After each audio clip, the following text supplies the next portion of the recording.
Sejarahnya Tuk Beduk waktu dulu Jeng Sunan itu syiar agama Islam. Sampai sini waktunya waktu sholat zuhur. Sudah itu beliau mau menjalankan sholat zuhur, cuma mau wudhu tidak ada air, lalu meminta kepada yang kuasa, pada Allah, menancapkan tongkatnya dan dicabut, menimbulkan air untuk wudhu. Sesudah untuk wudhu, untuk sholat, yaitu yang sekarang ada di musolanya itu. Setelah itu terus berjalan ke timur sampai ke Grogol. Di sana berhenti, lalu berhenti sisiran ada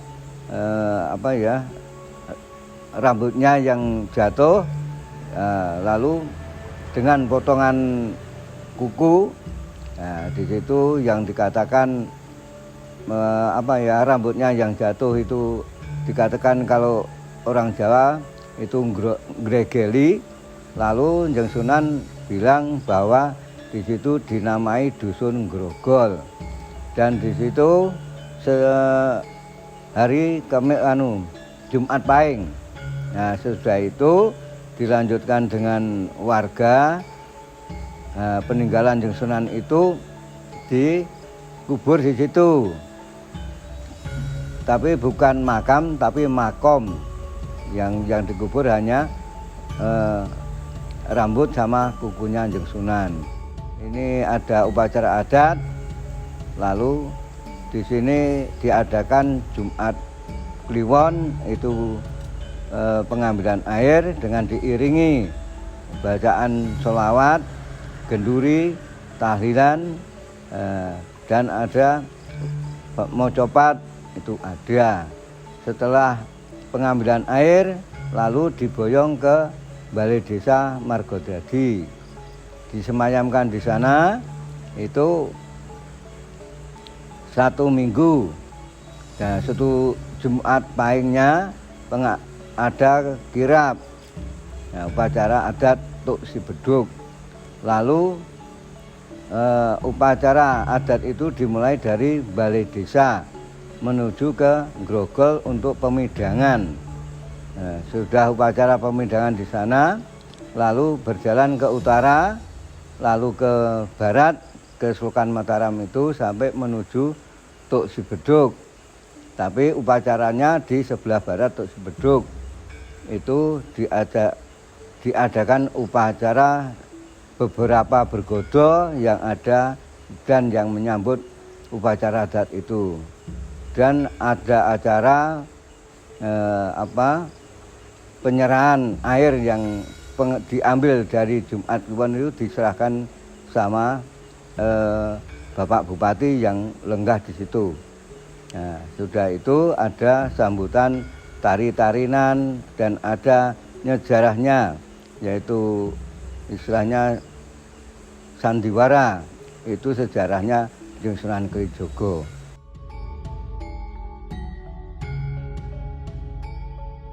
Iya, Sunan Kalijogo itu salah satu pendakwah Islam yang mungkin paling terkenal ya di antara 9 wali yang menyebarkan agama Islam yang ada di Jawa. Meskipun merupakan wali yang paling muda dalam Wali Songo, tapi karena mempunyai kecerdasan dalam hal mengembangkan budaya lokal dalam mendakwahkan Islam, sehingga beliau sangat berhasil. Beliau lahir dari seorang orang tua bangsawan, yaitu Bupati Tuban Arya Wilatikta, yang kemudian karena keinginannya untuk mendakwahkan Islam, dia berusaha bagaimana Islam yang menjadi satu agama yang sangat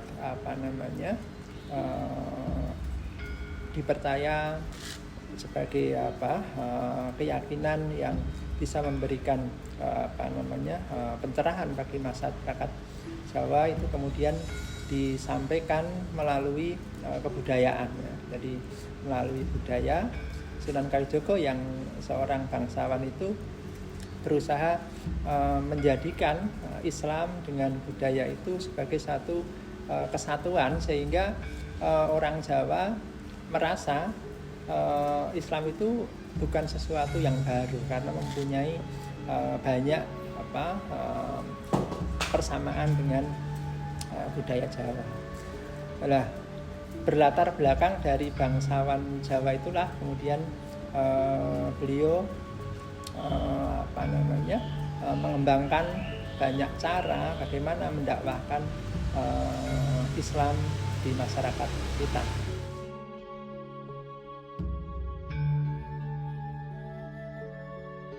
Salah satu petilasan yang di Jogja itu di Sleman, di desa Margoluweh, Sayegan, Sleman. Itu ada petilasan Kelakapan namanya. Itu adalah sebuah mata air yang diyakini oleh masyarakat setempat dulu menjadi tempat ketika Sunan Kalijaga berdakwah itu singgah di situ karena kehausan gitu ya, menurut cerita itu. Kemudian mengambil air itu karena tidak ada gelas kayak sekarang, kemudian pakai tangan gitu ya, dikelakopkan gitu ya, dikokop gitu ya, tapi kemudian menjadi kelakapan. Sedang itu sekarang bagi masyarakat sempat saya kira sangat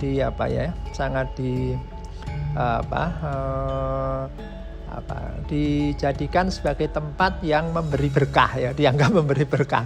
Oleh karena itu ketika pada sebelum Ramadan itu padusan itu biasanya dipakai untuk membersihkan diri, dan banyak saya kira orang-orang yang datang ke situ yang kemudian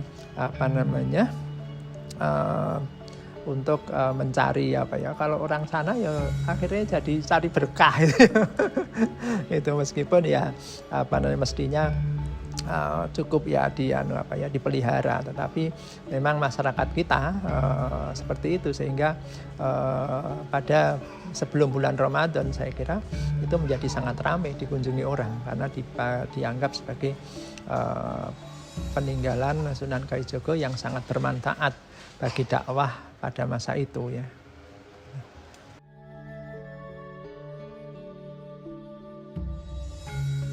Ya, hasil karya Sunan Kalijaga itu banyak ya, terutama bagaimana beliau itu memadukan antara Islam dengan budaya ya. Yang paling terkenal itu ya wayang misalnya. Bagaimana kemudian beliau menjadikan wayang yang dulunya, wayang itu tidak seperti sekarang.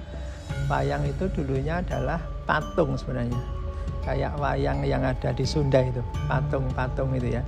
Nah itu patung nenek moyang kita, maka wayang itu sebenarnya dulu adalah penyembahan kepada nenek moyang. Nah kemudian oleh Sunan Kalijaga dibuat stilir, tidak seperti patung tapi dibuat pipih ya, yang itu kemudian tidak seperti manusia ya, karena kalau seperti manusia itu tidak sesuai dengan ajaran agama Islam. Nah itu salah satu yang dilakukan oleh Sunan Kalijaga. Demikian juga beliau menciptakan